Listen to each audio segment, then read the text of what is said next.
This episode of the Kill by Kill podcast is brought to you in part by the pulse-pounding new thriller, You're Killing Me, starring McKaylee Miller, Anne Heche, and Dermot Mulroney. When Eden attends a heaven or hell party, hoping to get a letter of recommendation to an elite university from the wealthy parents of a classmate, the party quickly turns into a ferocious fight for her life. You're Killing Me is available now to buy or rent. And right now, you can fight for your chance to see this killer new flick on us. Just email us at killbykillpod@gmail.com. That's killbykillpod@gmail.com with You're Killing Me in the subject line for your chance to grab a digital code of your own. And now, the body count continues.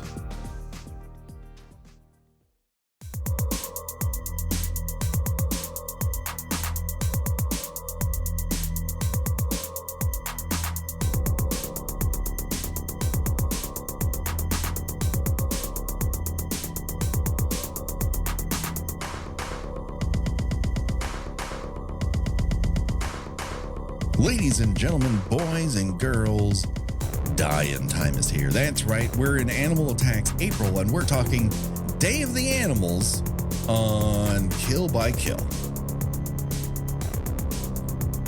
Well, greetings and salutations, Internet. It's your old pal, Patrick Hamilton, coming to you once again from the great wide open. This is the Kill by Kill podcast, where we are dedicated to celebrating the least discussed component of any horror film, the characters. We're going to unpack all the goriest of details of Day of the Animals in the hopes that a hiker's untimely end is just the beginning of the jokes we might make at their expense.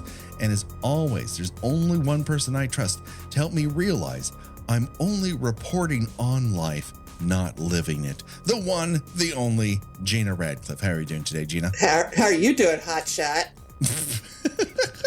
I love being called hotshot by Leslie Nielsen. It's so it fills my heart with joy, but it's also insulting, and that's why I like it. I don't want to scare you, Gina, but we are not alone. That's right. We have a special guest.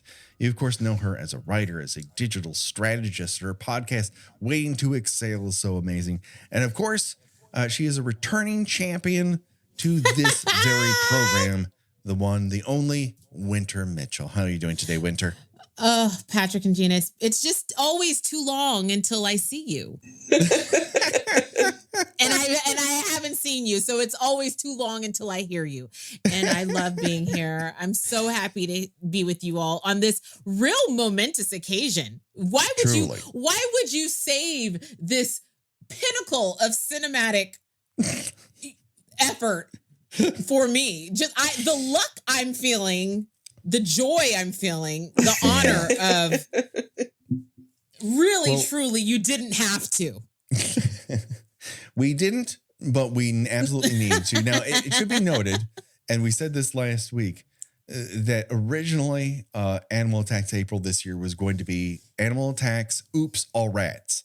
And weirdly enough, there's a certain amount of rats in this movie to at least qualify as continuing the Oops, All Rats. Even though it's not rat forward like last week, we still get incredibly leaping rats at some point. The yeeting of the rats was my favorite part, honestly. The rats projecting themselves towards someone, you can't beat it. Are they operating on wires, strings, or springs? I don't know.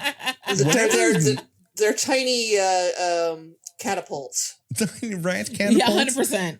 Ratapult, one might say. Ratapult. Oh. Ratapult. Gina Radcliffe. All right. Put another star on the board. Radcliffe nailed it again. God damn it, she's good. So good. Oh, my God. This movie is, I don't know if it was written by Girdler. William Girdler is the director. He also directed Grizzly. His career sadly came to an end very soon after this due to a tragedy.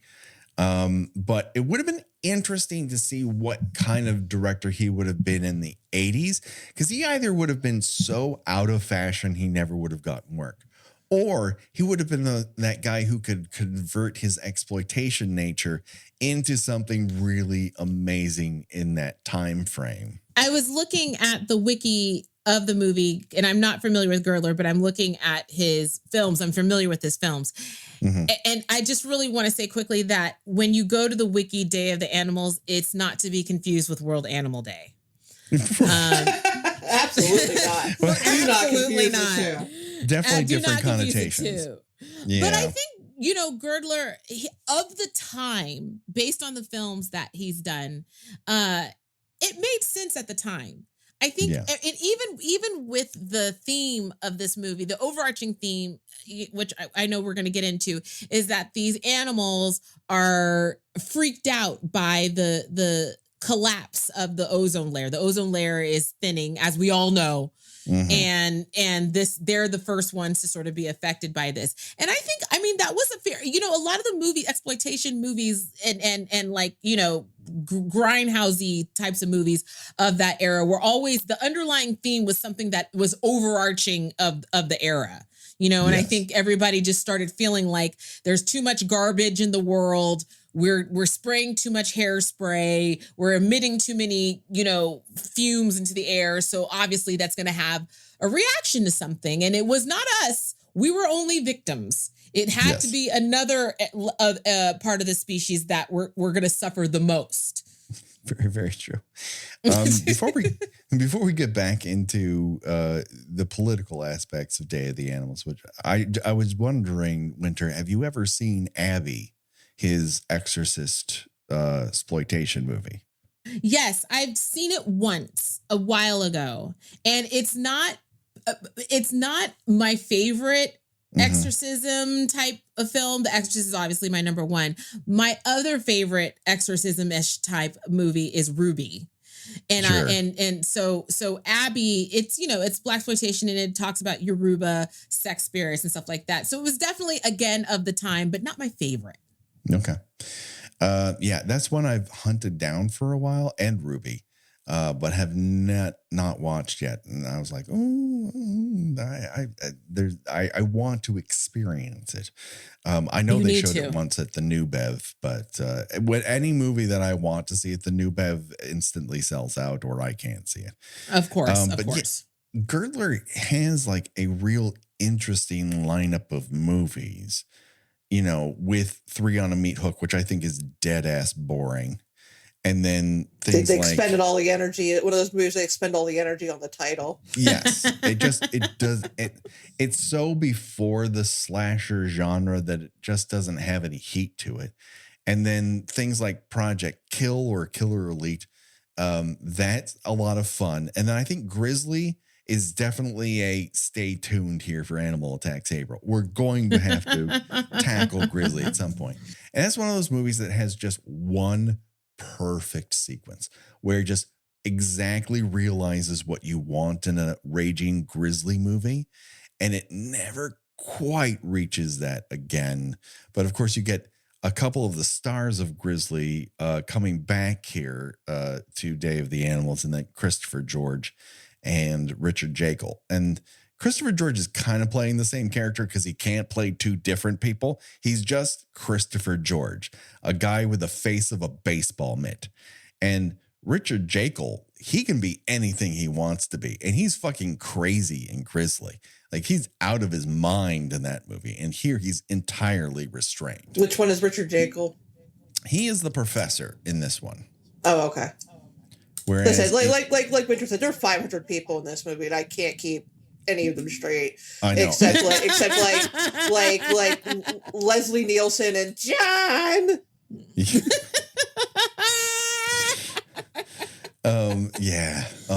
This is one of those movies where I think we have to abandon explaining the plot because it's just a disaster. It's like we do animal attacks movies in April, and these are just animals attacking.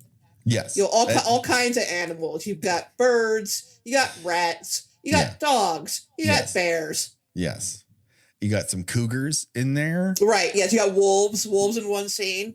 Wolves show up for a minute. There is one you iguana. Got vultures. There's a vulture. Vultures. Yes, vultures. There's all snakes again. There's snakes again. Is the owl leading everyone? Because at several points, the owl seems to be directing animals to attack them. And is the owl in charge? I mean, that fucking owl couldn't even determine how many bites it takes to get to the center of it. And now it's in charge of all the animals attacking? I don't think so. It was definitely directing people. It was so in charge that I actually want to give that like an honorary like Thalberg, because that performance was unsung. If you ask me, like it was an unsung performance. True. Yeah, no, he definitely should have been nominated at least for a Golden Globe, at least, or a SAG or Critics' Choice, something. Sure. One of those. He didn't bribe the right people at the Globes. So this movie opens with a bunch of words, and you gotta love it when a horror movie opens with a whole fucking preamble. Oh my God. Quote, in June 1974, doctors F. Sherwood Rowland and Mario Molina of the University of California startled the scientific world with their finding that fluorocarbon gases used in aerosol spray cans are seriously damaging the Earth's protective ozone layer. Thus, potential dangerous amounts of ultraviolet rays are reaching the surface of our planet, adversely affecting all living things. This motion picture dramatizes what could happen in the near future if we continue to do nothing to stop this damage to nature's protective shield for life on this planet. And I don't want to scare anyone, but guess what? This big problem, we fucking solved it, y'all. We don't have to worry about this. I mean, the world's still going to hell, but at least we fixed this problem. We solved this problem so well. We're not fucking with any other problems. We're just riding the wave of this into the future. We're just fuck it. We don't have to change anything else about life. We just change how Aquanet gets out of a bottle and we're good. We've done it. It's Miller time. It's Miller time. This is basically released post. I don't know. Why is this movie so dumb? It doesn't have to be smart. I mean, that's the thing. What is the smart disaster movie? Because Earthquake is exceedingly dumb. Right. And while I really enjoy the Poseidon Adventure, it's well paced and well cast. It's not a smart movie. And I mean, if you're talking like smart disaster movies, I mean, you're going to have to go into the 90s and go right to like Deep Impact or something like that, right. Which is just like so sad. Like everybody dies at the end. Yeah. It's fun. Yeah. I mean, Twister is dumb, but it's really fun dumb. And I think I've told this story before, but I was at a preview screening of Twister on the Warner Brothers lot. Wow. And look at you. Well, listen, I wasn't invited because I was a VIP. They were test marketing the movie. Okay. It's just that they sat me near the film's writer, Mr. Michael Crichton. And you could tell it was Michael Crichton because he was a fucking Bigfoot. Could you see anything like behind him? No, and you kind of had to peer around him to the left or the right because he was like 6'11". And Twister's fun, and there's lots of fun actors in that movie, and they're delivering lines in insane ways. And I am laughing my ass off. And this does not go over with one Mr. Michael Crichton, who shoots me death stares throughout the film. He just doesn't get that the film he wrote is really fun and really funny. I'm sorry. There are flying fucking cows. What, am I supposed to take this shit seriously? So this is put out post 77.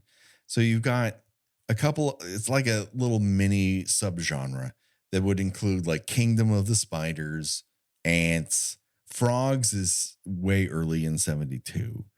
And of course, Girdler's previous film, Grizzly.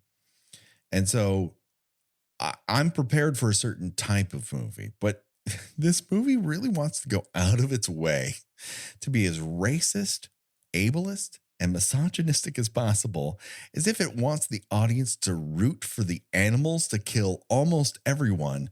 And my friends, it's effective. Well, the problem is that I think that they are trying to suggest at various times that, whatever, like being extra close to the sun or whatever it is, is also affecting the people. But it's very inconsistent with that. Yeah. Like, all that energy, all that, negative solar energy seems to be going right into Leslie Nielsen's character for the most part. But you've also got this casually racist sheriff. Yeah. And you've got this guy who, after his wife is, knocked off a cliff by a vulture, rescues this little girl. And then at one point she starts crying and he starts like screaming at her. He's like, you're a bad girl. You're bad. Like, why? Listen, I know we're under a lot of stress. We don't need to yell at this girl. This is not. And he's like, I'm so sorry. I'm so sorry. And it's like, okay, well, is this, if the sun is starting to affect people as well, then be consistent with it. I think it's because Leslie Nielsen takes off his shirt. I just have to believe that is what throws him over the edge. Like, he's an asshole from the word go, but once he takes off that shirt, he is flying off the rails. Well, what's interesting, and I thought this was, at what point had Nielsen like already sort of made his presence known as like a comedic icon? It wasn't until Airplane. Like, he was still mostly a serious actor at this point. Okay, so that explains why there's like 70 billion nobodies, really. And then he's like 10th lead, Yeah, I mean, at this time, he is a real cinematic seat filler. Like, he's in Poseidon Adventure as the captain. Like, he's in a bunch of these movies where he's just one of the people. Like, he's an ensemble player. And it wasn't until Airplane where he really is part of that ensemble, but is so undeniably good at delivering serious lines in the funniest way possible that he just transforms his career. Like, there's no part of Prom Night, which is the same year as Airplane, where you see Airplane's, that version of him. He is 100%, just I'm a guy who shows up in movies and I'm someone's dad this time. So it's only the fact that he can seriously make something funny and ludicrous that is revealed after this, that you can really get it. Whereas, like any one of these disaster movies, it's just filled with meat. It's just a dead meat delivery system. It's a dead meat delivery system. Yes. Go on. Yeah. Go on. Continue with this soliloquy. Yes, I think the only way to really tackle this is to go back to our earliest format of the show. And that is to talk about these characters in the order in which they die. Because we can get into plot details, but it doesn't fucking matter. No, it's just animals attacking. It's literally just that. Like, a bunch of people who have no fucking business being on like a 2-hour hike in a park, let alone a possibly 5 days, might even be up to a 2-week-long hike on like a remote mountain. It makes zero sense. Like, well, they're not supposed to bring food with them, because the food's going to get dropped off by helicopters. And the whole point of this is that they've set this up so they get dropped off at the top of the mountain and they're just walking downhill the whole way. So it's the easiest possible route for them is what George Hamilton has set up. Like, the first scene is the local sheriff, and everyone comments on how hefty the sheriff is. And he takes that back like, oh my God, why are you going up that hill with an Indian with you? Like, what? Why not? He works for me. What is your fucking problem? Right. Why are you being an asshole about this? He's like, I can't believe you're letting a cripple go on this. Cripple? What the fuck is wrong with you? The guy's got a limp. He's an NFL player. He's in the best shape of anyone in this whole fucking movie. It's it really sets a tone. Let's put it that way. So let's talk about this in the order in which people die. So we're going to start off with Mandy Young.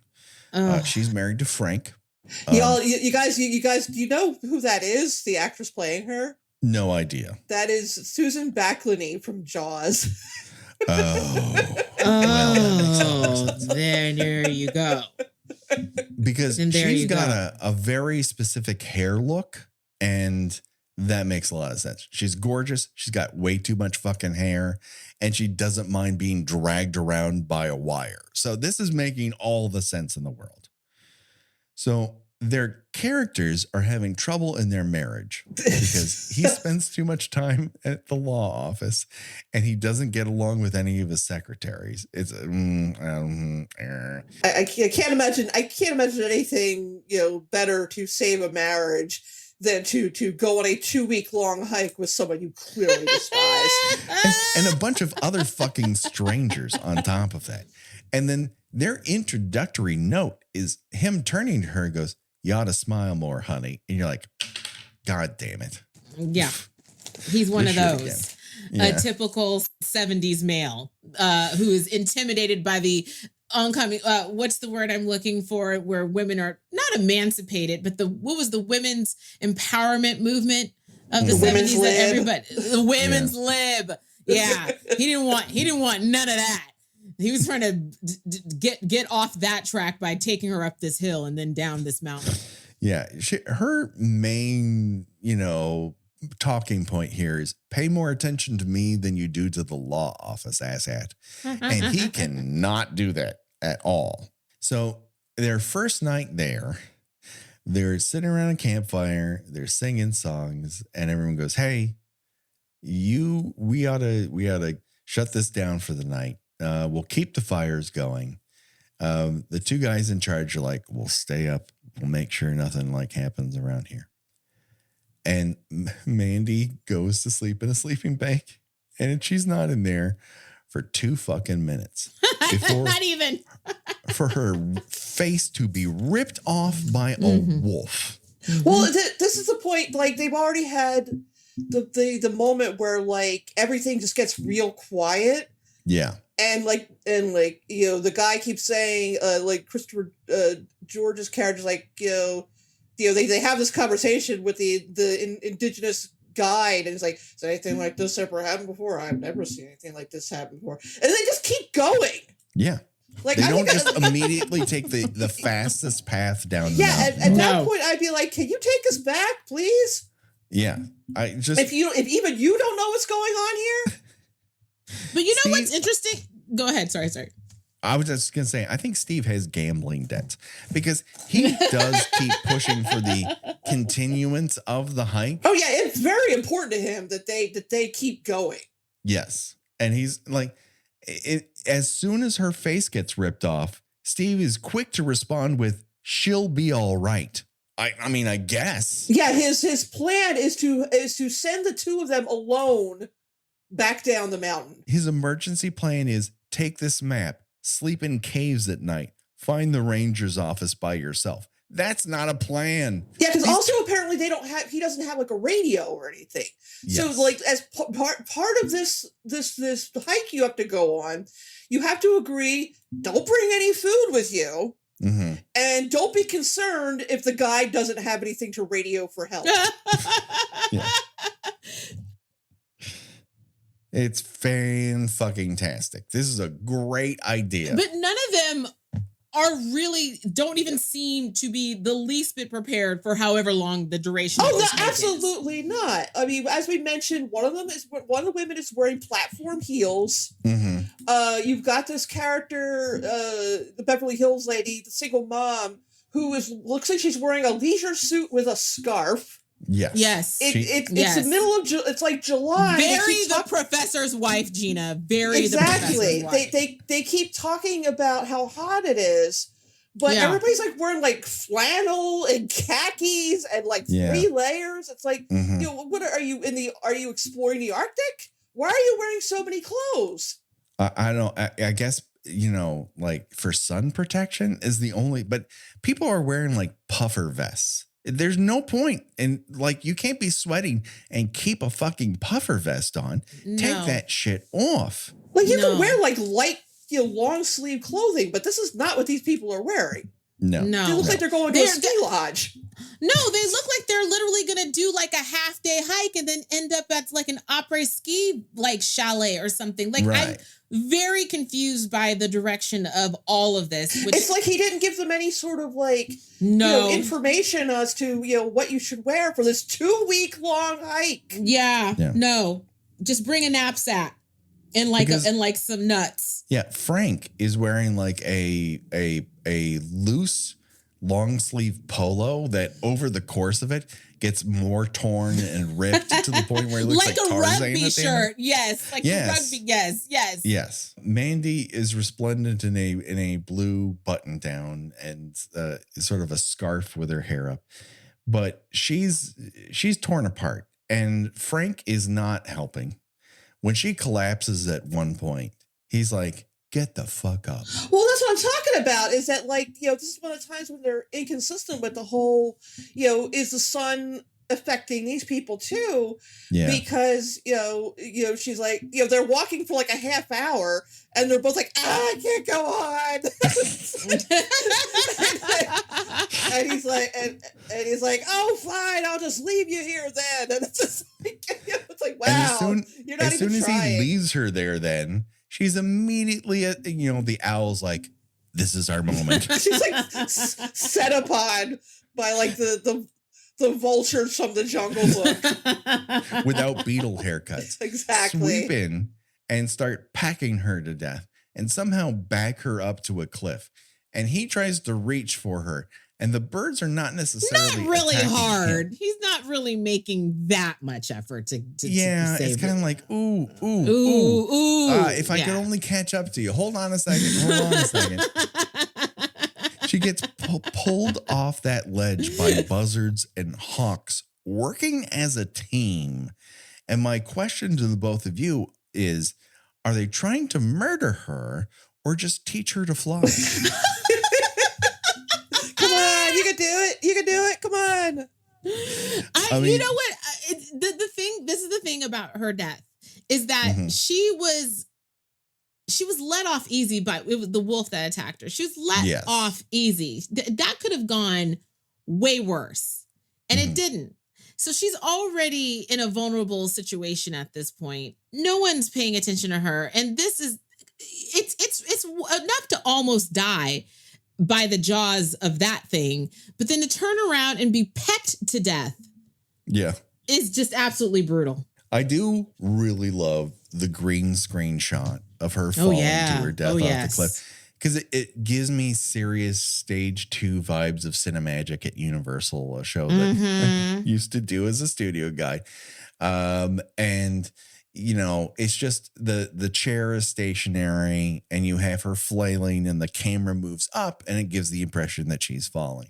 And so I have soft and fuzzy ideas about that sort of shot, but it is legitimately fucking ridiculous that none of these birds jump off of her as she's falling to her death. They're like, I'm going to parachute at the very end, I guess. That's what the plan is. I did like that they really didn't, it wasn't enough to have like 1 or 2. It was like a dozen. Yeah. It was like a dozen vultures on her face. I mean, and specifically her as opposed to her husband. He's just like kind of given a pass. Like, we want him to suffer. You've got to go early. No, it was a huge FU to the women's led movement at that point. That was a statement. That was a statement. Sexist vultures. Sexist vultures. Yeah, 100%. Speaking of sexy vultures, because it's such a fine line between sexist and sexy. We have Andrew Stevens as Bob Denning, and the girl he's arrived with who is wearing platform fucking hiking shoes, Beth Hughes. Between the two of them, I think they might be carrying the most hair of anyone on the trip.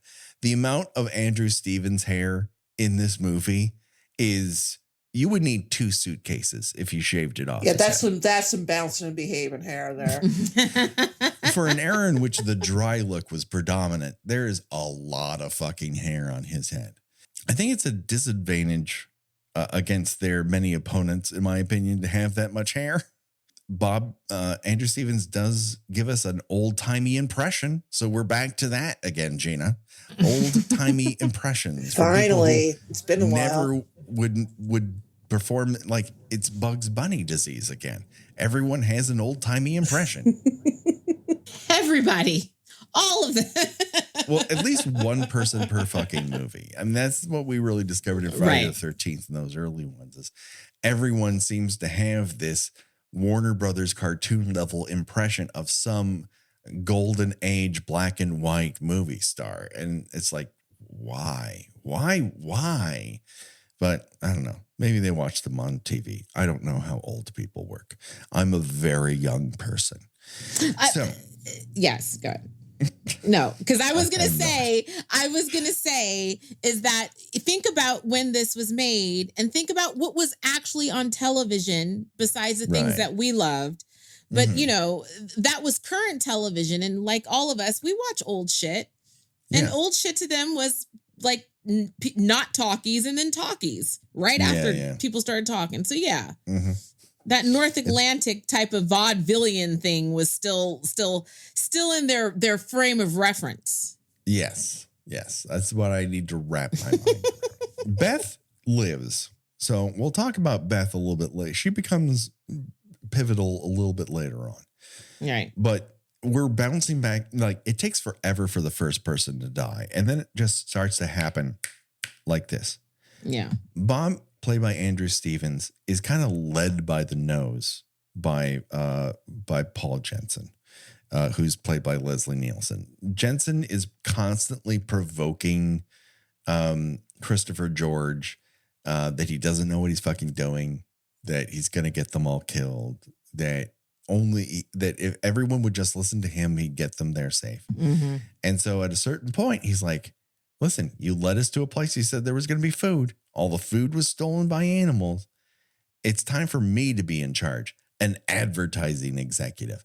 And for whatever reason, Andrew Stevens is like, you know what? I like the cut of this crazy person's jib. We're going to go with him. And Beth is like, please don't make me do this. And he's like, no, it's decided. We're going with this inexperienced asshole into the middle of the forest because he's got a great idea. And of course, this lasts all of like 6 hours before it starts raining like mad. And Leslie Nielsen's like, fuck it. I'm in charge now. You're all under my sway. If you do anything I don't like, you get poked in the back with a stick. And this is optimal raping weather. Yes. Oh man. Oh my God, Gina. He goes off, and Andrew Stevens like, listen, you said you were going to get us to safety. That obviously has not happened. No, I don't think you should rape my girlfriend. I would really rather you didn't do that. I think it is bad form, and it is bad timing, and it's just bad in general. And he is the one non-animal death because he just gets speared through the stomach with a giant stick. Yeah, he's just like down for the count like almost instantly. He's like, ugh. Yeah. He like didn't fight at all. Speared like an olive. And it's not like it came at him as this is the thing about this movie is it's not like things are that. I don't think we're at jump scare era yet.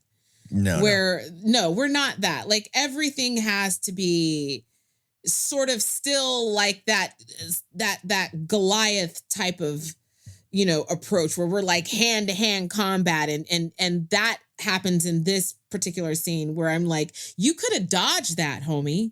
You could have dodged that. You didn't.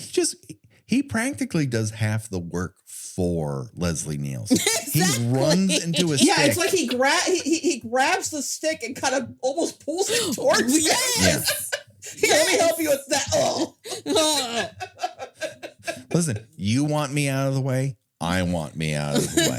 I really, really want out of this movie. I Yes. I gotta get out of this fucking rain machine. This sucks. Like, it's gonna be night soon. Fuck this noise. Kill me with a stick. Kill me with a stick. So stick. he gets sad sandwiched with a stick and he dies over by a log. Now let's talk about Paul Jensen, advertising maven and just all around racist. It never really stops with this character. No. It just never stops. Sadly, this might be the most accurate portrayal of any marketing exec ever in cinema.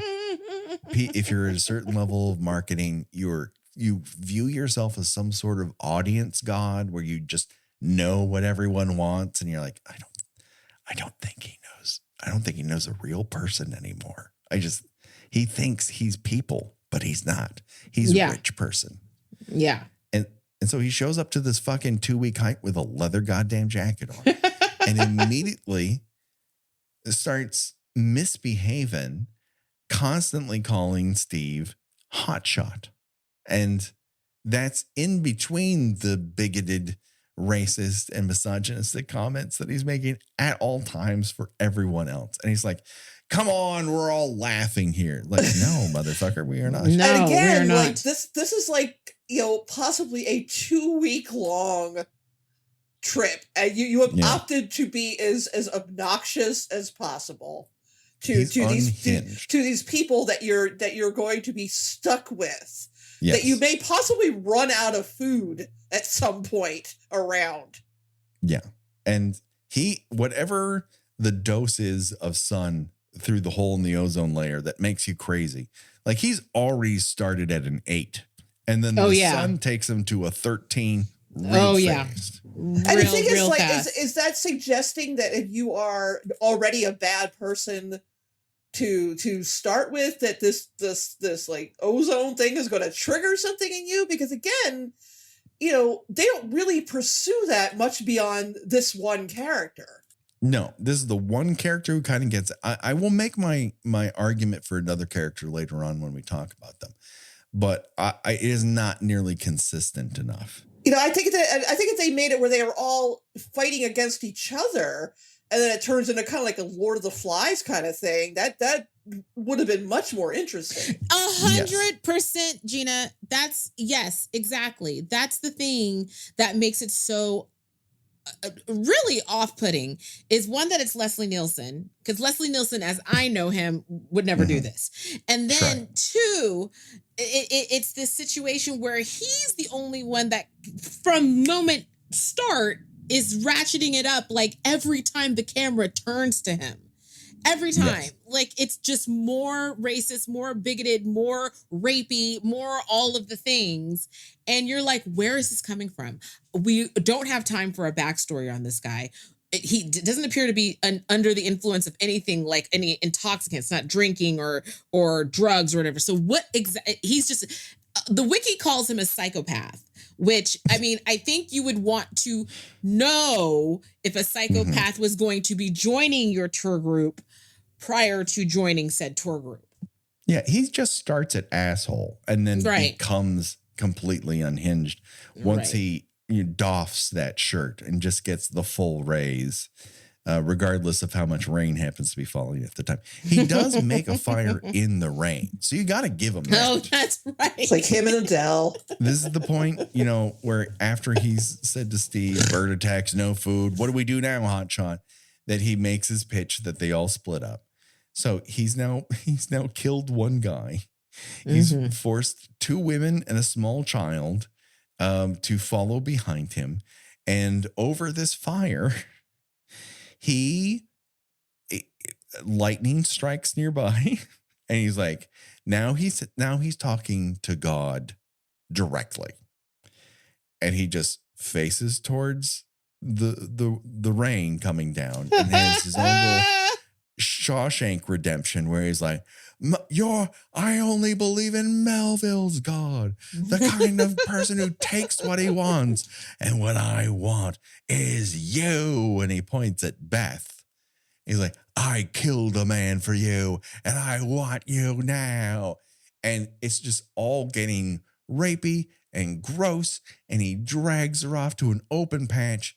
And this is where, like, Shirley, the Beverly Hills mom, attempts to do something, and and her kid is like, kill him with that rock. Kill him with that rock. Save her. Kill him with that rock. And he turns around and goes, you're not going to do it. You're not going to do anything. And she's like, you're right. I'm taking my rock and I'm going over here. And you're like, what is happening in this motion picture? Is Beverly affected by the son as well? Because she is Looney Tunes over the, like, all she cares about is that John, my boy doesn't get hurt, but like someone else is about to be sexually assaulted. And she's like, well, I could stop it, but it's raining, so I probably won't. Women's lib. It's an attack. This entire movie is an attack on women's liberation. I just solved it. That's it. Yeah. Yes. And this is the point in the movie where it's so dire. It's getting so gross. And then a bear shows up. And out loud, I said, thank God a bear is here. Thank God someone is here. The bear's like, hey guys, what's going on? And the bear just shows up like, I'm sorry. Were you about to sexually assault a woman in my forest? And Leslie's like, yes. I got a fart machine and no shirt. And this is what's going to happen. And Leslie Nielsen, or whomever the stunt double is who's doubling Leslie, then goes in he attempts to hug the bear to death. It's like they're about to slow dance. This bear has no teeth and they just hug each other. And then the bear kind of swats him on the back for a couple of things. And then finally he's just ripped apart from behind. And the bear goes, you're safe, and wanders away. This bear has been looking for a chore to accomplish the entire movie. He's been following them for a long time. And I think he just wanted to take a piece of Leslie Nielsen with him. That's all. No, I think he just wanted to, again, there had to be something here that stronger than everybody that was involved, because Crazy Mom and Crazy Boy weren't going to get the job done. We saw what happened to the man that was impaled. He clearly wasn't able to get the job done. There's a level of weakness in most of these characters that I don't know if it's because, again, like I said at the top, these movies feel like such a commentary on the era that it was like Leslie Nielsen having to be the alpha male because what happened to men? What happened to men? I will fight a fucking bear. I will do that. What happened to men? And that's, I'm telling you, the bear called his bluff. The bear called his bluff. Yeah. Thank God that bear did call his bluff. I mean, again, I was very thankful that bear showed up. It's pretty hilarious when that happens. It's not hilarious leading up to it, but once the bear is there, you're like, oh my God, thank goodness. Critical. Thank goodness someone's going to put a stop to this nonsense. Yes, exactly. Someone sane is arrived. So now let's go back to Sheriff Tucker, one of the first people we meet. But he dies towards the end of the movie and has all the bad things happen to him in the middle of the movie. It's a very odd way. When he's trying to get his night ham. Yes. Yeah, when he's getting his night ham on. Gina. He's the one who's like, oh, I can't believe you're backpacking with women and children. Like, what? Yep. Like, people do that. That's not crazy. I think the rat attack on him, for me, is the highlight of the movie. Because he just does not react to it in a way that a normal human being would react. Yeah. I mean, if I turned on if I was in the middle of the night, getting a tasty snack and I, put that snack down on the table to, I guess, so I get a plate or something, and I turn my back on it for a second, and when I look back, there are like 6 rats hungrily gnawing on my snack. I'm not just going to stand there and stare at them. I'm going to run shrieking out of that room. Yeah, 100%. He looks back at them like they're kids. Like what are you doing? Hey, what are you doing? That's my night ham. Get off of my night ham. And in response, they're ratapulted onto his face. Ratapulted. And again, he's just like, And then he takes one of them and he grabs a knife and he kills one of them. I mean, not, you don't actually see it. He swipes at it and it cuts away. And then it cuts to him opening the door and throwing the dead rat away. Like, I've taken care of this problem. One of the 6 leaping rats who came at me is now dead. Those things would not have a chance to launch themselves at my face because I would be out of the house, running, screaming down the street. Out the door. No, it is. I mean, he's the first person to say there's something wrong around here. Like, he tells Christopher George, we've been having all sorts of accidents up here and they don't seem to stop. Is that a warning? You should tell him not to go. But he listens to the television in the bar and the television's like, hey, there's a hole in the ozone layer that it can affect animals. And we don't know it fully, but it's really dangerous. And his response to that is, give me pie. He asked for pineapple pie with ice cream. Yeah. Which I gotta say, pineapple pie sounds really fucking good to me. It sounds really fucking good. I've never heard of pineapple pie, but it sounds good. I like pineapple. I like pie. Give me some. Yeah. But you forget when he says in the beginning of the movie, when he comes in to sit down with the rest of the cops and other bar people, he says that the sun seems to be going through him, but he's not feeling any of the heat. Yes. It's like, it's not even that warm out. Right. The sun just goes right through you. Yeah. And then he says, there's so much trouble around here. It's like we're trying to catch water with a sieve. Like, he knows something bad has happened, but he's so he ain't investigating. Stupid, he can't investigate. He can't call anyone in. He's just like, we have to accept that there are flying rats coming after us now. And want my night ham, which is a huge crime against humanity. My beautiful night ham that I've been saving up for the one night that the National Guard, phones me out of bed and says we have to evacuate the entire area. He's like, it'll scare those people half to death. Yes. You know what would be scarier? Flying rats, you asshole. Get moving. Yes. I do like one of the shots of cars evacuating the town. Someone has like a folding beach chair strapped to the roof of their car. It's very important. If you're going to get somewhere where there might not be chairs, you better bring one with you, Gina. Exactly. That's just smart. So Tucker, up to this point, has been attacked by flying rats. He's been menaced by a very angry dog. And then when his wife drops him off, his final words to her are, shut up. And like, he lives for a while after this. We don't actually see him die in action. We only find his body later when Frank opens up the door to an army vehicle and Sheriff Tucker's dead, bloated carcass just rolls out of it. So did he die from the rat bites or did something else? No, I think the snakes got him. Because this is the beginning of the snake portion of the movie. So speaking of, let's get back to Frank Young. His wife is finally dead, so he gets to live the life he's only dreamed about up until this point, which is to find a random small girl, drag her halfway across all of the forest. I love how he just assumes because she's, by herself that her parents are dead. So he just like, oh, here, you're going to come with me. This is what happens in this forest. Parents get dead. So you come with me in my rugby shirt and I'll start tearing it to shreds as we go, and eventually we'll make our way into town. The first vehicle he finds is a truck snake. It's just full of snakes in that truck. He goes into a house. The door is locked.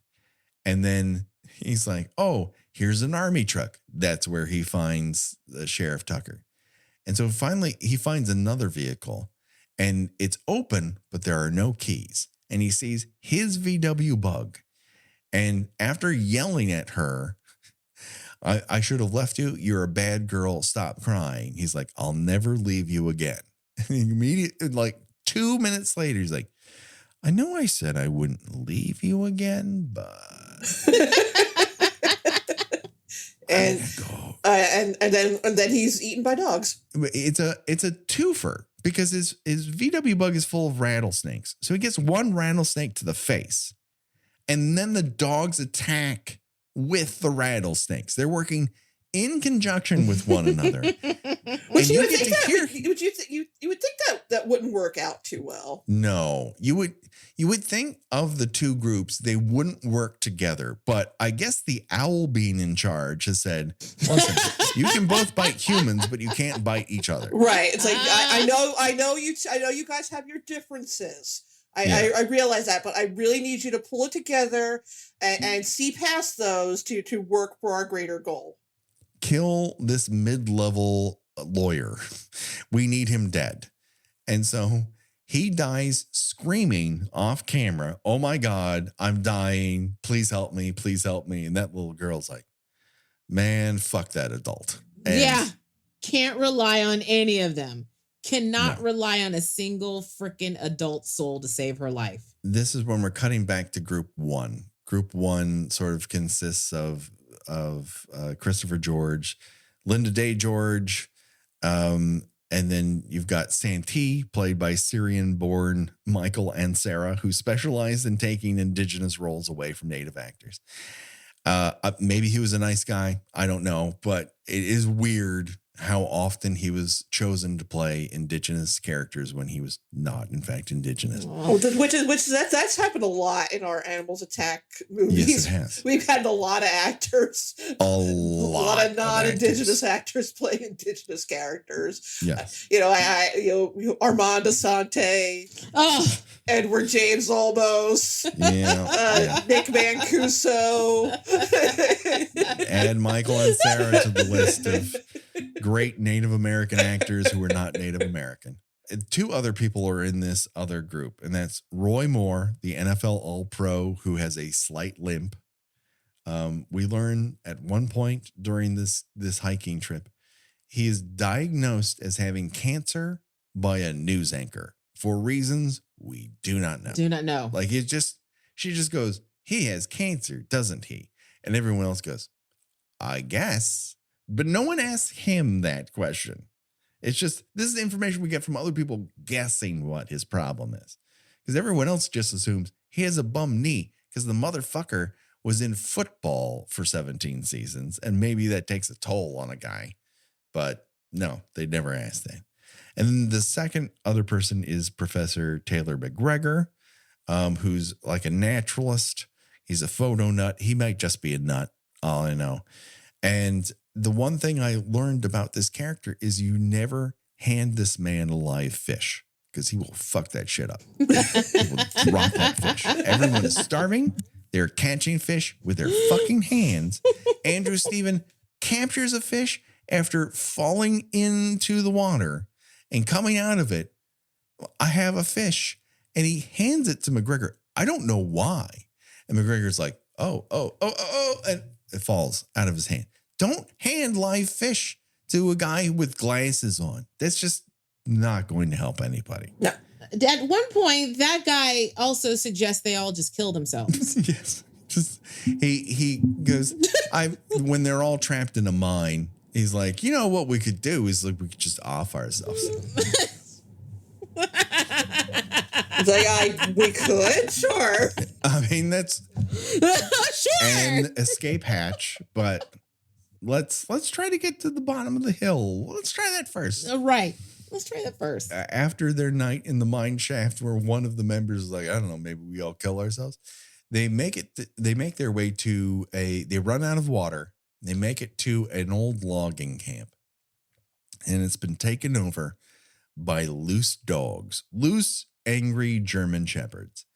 And I don't know where all the German shepherds came from, but there feels like there's 15 of them. And they kind of close themselves off into this one shack that has decent doors and windows to hold off the dogs. I love that Linda Day George is she does nothing. No, she whimpers in a corner. She just cowers while the rest of them are trying to block the dogs from getting in through the door and the window. She just stands there and she's not being attacked by dogs. The dogs can sense she's useless. They go after the tough meat. It's like, come on, man. This is a fair fight. Come on, man. Yeah. They can take her out in one fair swipe. But so while she's in the corner clutching her temples with her hands, everyone else has 3 dogs on them. And eventually Santee and Steve and her Terry make a break for it, and they leave the other 2 behind. And Terry's like, what about Roy? What about Taylor? And Christopher George is like, yeah, they're having a real rough time right now. It's a lot of dogs on one. We have to cut our losses. And so Santee's like, we'll get in the water. The dogs won't be able to follow us into the water, which is not true.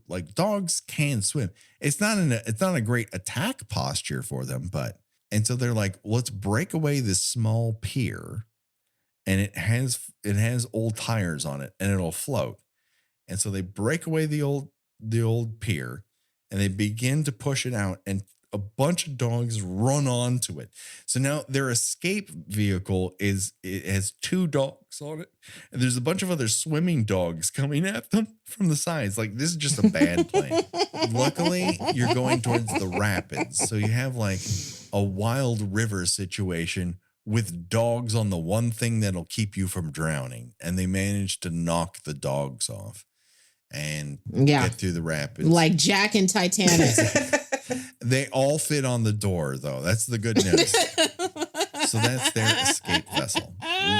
Believe it or not, all 3 of them live. The movie just kind of ends on them being met by a bunch of people on a bridge. Hey, look, there's people who've been fucked up by dogs. I just want to say really fast how great all of these men were willing to fight dogs hand to hand. I love hand-to-hand combat.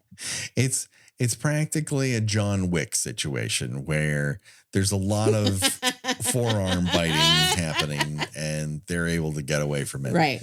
And they come out of this with very superficial wounds. And of course, Linda Day George just has the mental anguish because she's not touched once. Not at all. Hair looks great. Kicking. Hair looks fantastic. Yeah, no.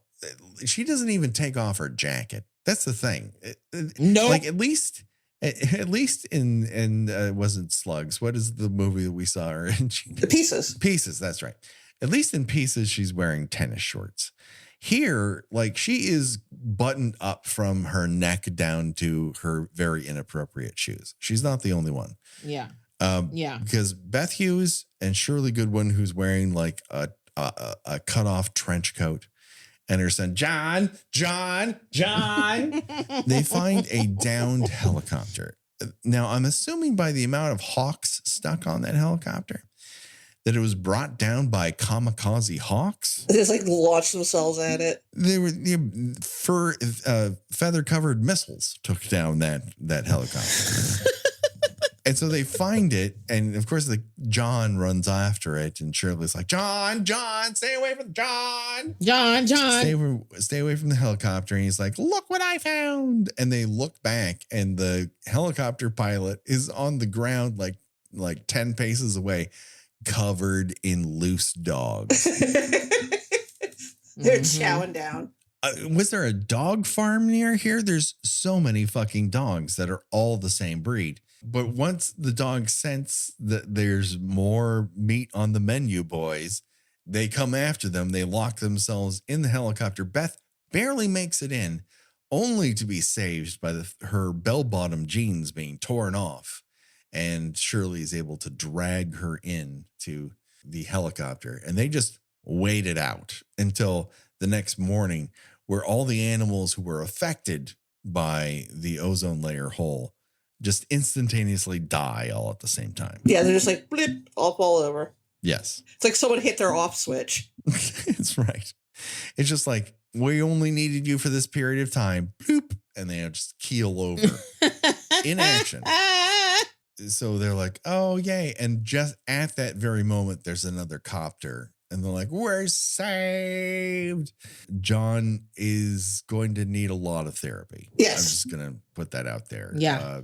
Really, yeah. This trip has been the highlight of the last 2 years, I think, for him. Right. I mean, I feel like that she could like really guilt trip his dad because of this this situation. Oh, absolutely. They're due for a weekend at the Beverly Hilton. So anyways, that's pretty much it, with the exception of like we have a little girl who gets rescued by soldiers who are wearing these giant solar suits. We see them pass by all these, and they call them looters, but we don't really know that they are looters. They just are making that assumption.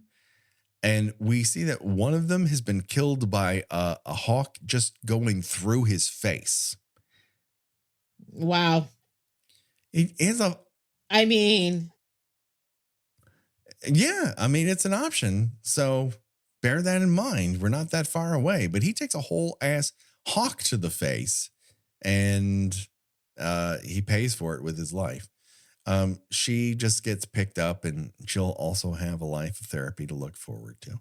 And then on the raft, we have Santee, and then we have the anchor woman, Terry Marsh, played by Linda Day George, who, if you haven't noticed, is a woman. And woman. She's not an anchor person. She's a anchor woman. And Steve Bruckner, of course, played by Christopher George, a man whose face looks like an outfielder's glove. And that pretty much does it. Have we missed any component that you are desperate to talk about when it comes to Day of the Animals? The bear fight is good, but it honestly peaks for me in that rat attack scene on the sheriff. I just think it is. Yeah.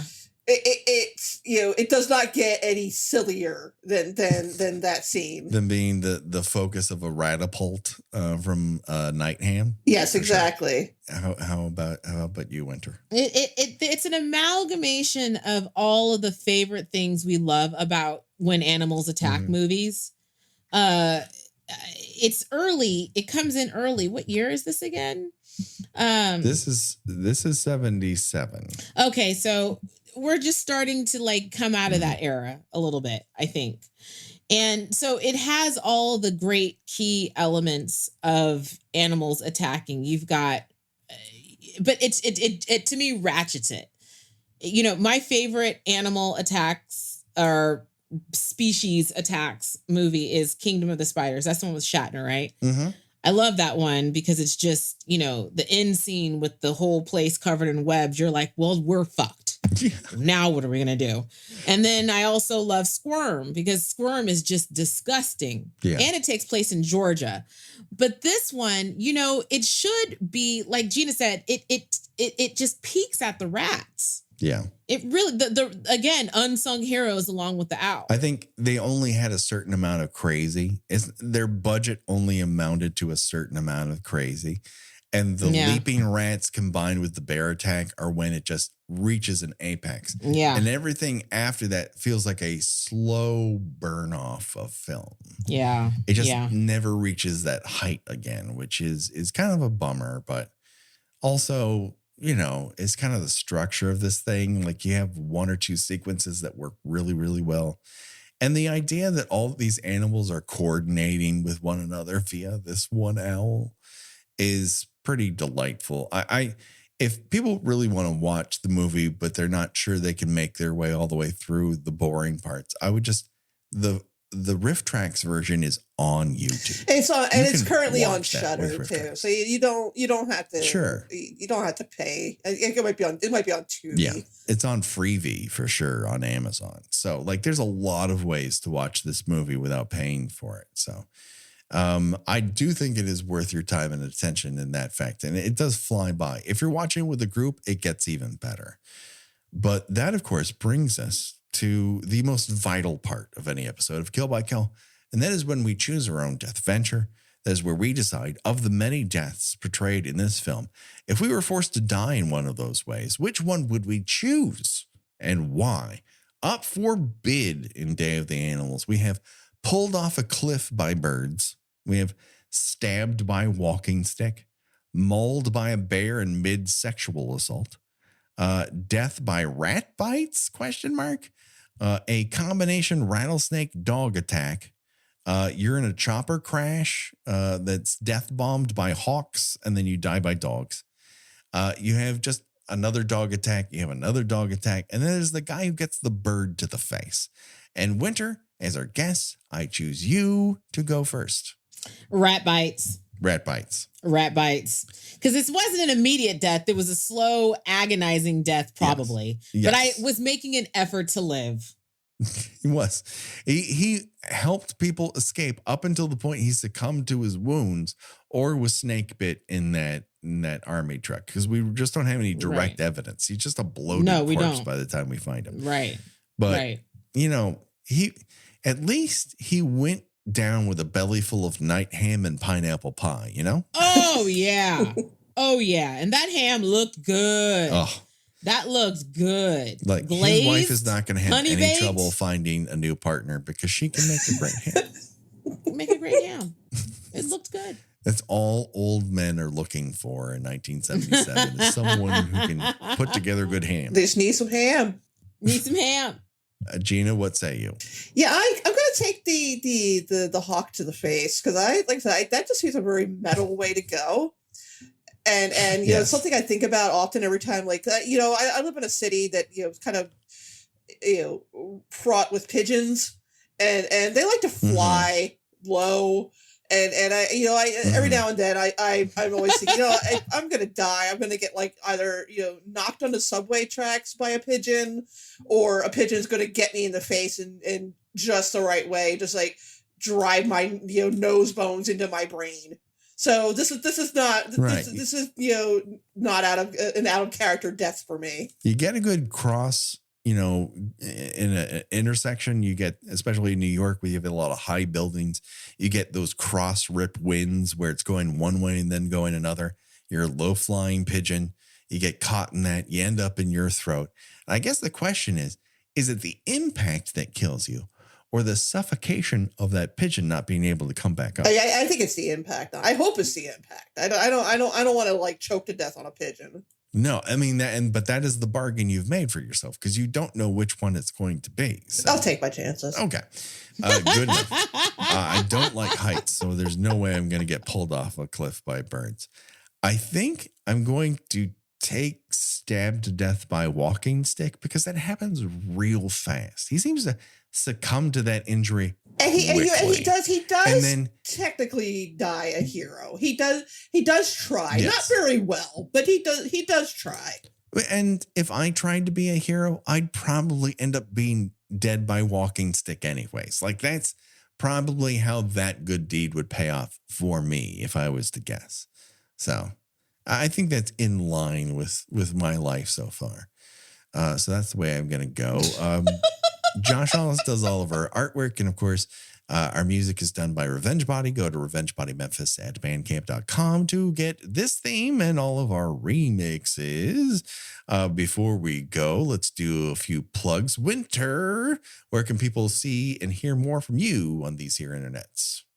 Waiting to Exhale is my podcast. I'm working on a new podcast called Tangent Island, which is very different from Waiting to Exhale. Okay. This is more of a just sort of one-on-one conversation about a singular topic where we might deviate from said topic, but we will always come back to it. Okay. And then, I mean, Twitter is dying, but I'm still there at Wynter Mitchell. We are mired in the Twitter duplicates out there. There's Spoutable, Post.news, Hive, and then Substack came out with one. I'm like, oh, okay. Well, Substack at least has a base.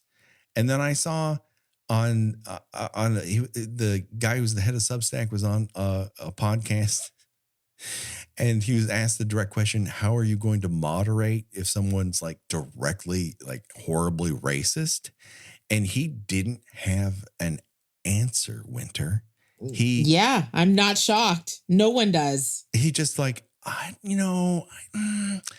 I need racist money, I guess. I need the traffic, so I'm just gonna whiff on this one. And the guy's like, hey, this is a really important question that's going to sink or swim this.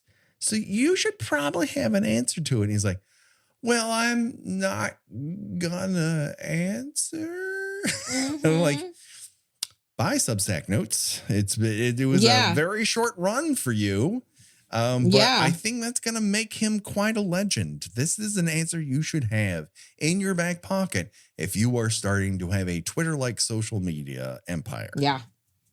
I'm not surprised. Controversy sells. Mm-hmm. I don't like Elon Musk, but I built that community, and that's how I met you fine folks. So I'm going to be there until the casket drops. You know, and we don't know. It's a real house of cards. It could drop any second now. And any second. You know, it's on life support. You just get that one, I was talking about the other night, you know, that one time when we learned that Trump had COVID and we just all came to the same place to go, can you believe this is happening? What is going on right now? Nothing can really replicate that. Nope. And as much as I enjoy being a TikTok consumer, I don't really like being a TikTok provider. That's not. No, neither do I. Yeah. Hate it. But I think it's the one thing that actually replicates the getting information out in a quick and timely manner that Twitter has. It's just, I don't want to be an on-camera persona. That's why I got into podcasting, you know? I'm with you. I have a face for television. I just choose not to show it. It's true. Gorge. Totes. Thank you. I do not. Thank you. I know that because people filmed it and they're like, it's uneven. You sound good, but when I look at you, I don't like it. Come on. Well, it's one of those things. I got to sell this voice somehow. That's what I got to get into. So, find us on your socials. And of course, we're on Patreon, and we've just upped the kind of Patreon shows we're doing. We've got a chat show now. We've got extra movies. We're talking about 1983 Spasms. And of course, we're doing Friday the 13th commentary. So it's 3 different new shows every single month that you can listen to. Gina, where can people find you on their internets? I write about movies and television at thespool.net. By the time this goes live, I will have reviewed Evil Dead Rise, which I'm pretty excited about. I also have a Substack. I don't know if I'm going to use Substack Notes. I really have no interest in trying to seek out other alternates to Twitter at this point.